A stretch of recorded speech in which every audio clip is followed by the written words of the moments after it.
All right, welcome to The Explainer. Today, we're basically going on a hunt. And what we're looking for are the secret signals of diabetes. We're not talking about the obvious stuff, nope.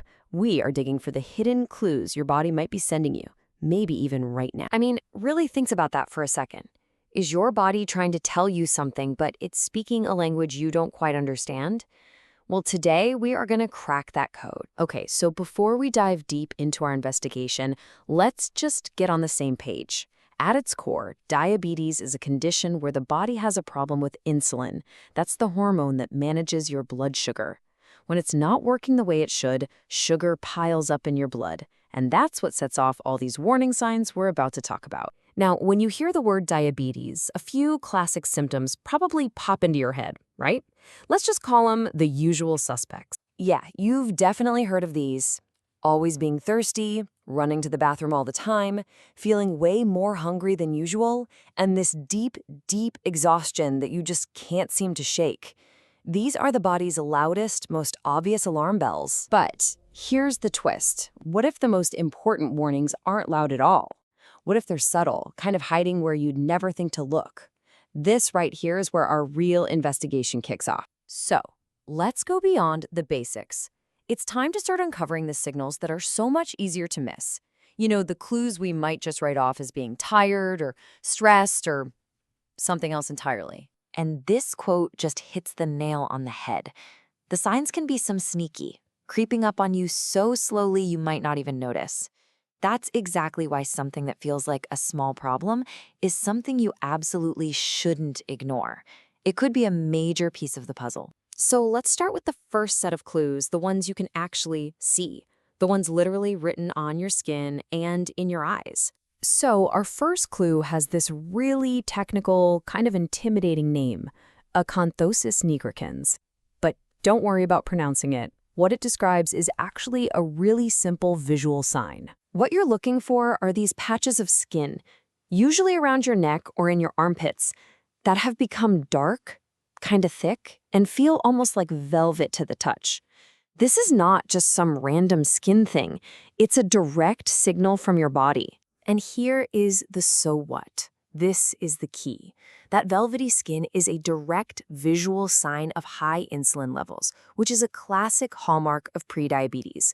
Your body is literally showing you on the outside what's going haywire on the inside. All right, the next visual clue? It comes from your eyes. Have you ever had a moment where your vision just suddenly got blurry out of nowhere? Or you found it really hard to focus and there was no obvious reason for it? And let's be super clear here. This is not the same as being tired or needing new glasses. High blood sugar can physically, literally, change your eyes by causing the lenses to swell up. That swelling changes their shape and messes with your ability to see clearly. It's a direct mechanical result of too much sugar in your system. But the clues aren't just things you can see. Some of the most important signals are things you can feel. These weird sensations and recurring problems that are just so easy to ignore. So our next clue is called diabetic neuropathy. And this one's a big deal because it's all about nerve damage.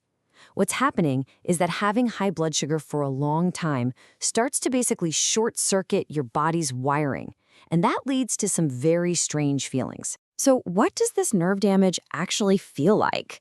Well, it could be that classic pins and needles tingle in your hands and feet. For other people, it feels more like a painful burning, especially in the feet. Or, even more concerning, it could be numbness, a total loss of feeling, which is really dangerous. These are not just random aches, they are your nerves screaming for help. You see, high blood sugar creates problems all over the place, which leads to this whole cluster of other clues. It can hammer your immune system, which is why things like recurring infections are so common. It can mess with your brain chemistry, leading to wild mood swings. It can even dehydrate you, causing a constantly dry mouth or making you feel dizzy. They all point back to the same root cause. And now for our last and maybe most bizarre clue. This one is tied to a very serious condition called diabetic ketoacidosis. This is what happens when your body gets so desperate for energy that it starts burning fat for fuel at a really dangerous pace. So this emergency fat burning process creates these things called ketones. As they build up in your blood, they can actually make your breath smell strange. We're talking a distinct, sweet, fruity smell, or even something like nail polish remover. I know, it's weird. But if you ever notice that, it's not a curiosity, it's a massive red flag for a medical emergency. Okay, so we've gathered all these clues. The things you can see, the strange things you feel, those annoying problems that keep coming back. The big question is, what do we do with this information? How do we turn these clues into action? So here it is, the action plan. It's actually pretty simple. 1, start really paying attention. Actively listen to what your body is telling you. 2, use what you learned here today to recognize these weird signs. 3, and this is crucial, don't write them off as small problems. And finally, number 4, the most important step of all, take this evidence to a doctor. Get professional advice. I want you to think of it like this. These aren't just random, annoying symptoms that you have to put up with. They are your body's own built-in early warning system. They're designed to get your attention before a little problem turns into a huge one. And really, that's what this all comes down to, isn't it? We've just decoded a secret language. Your body is talking. The only question left is, are you listening?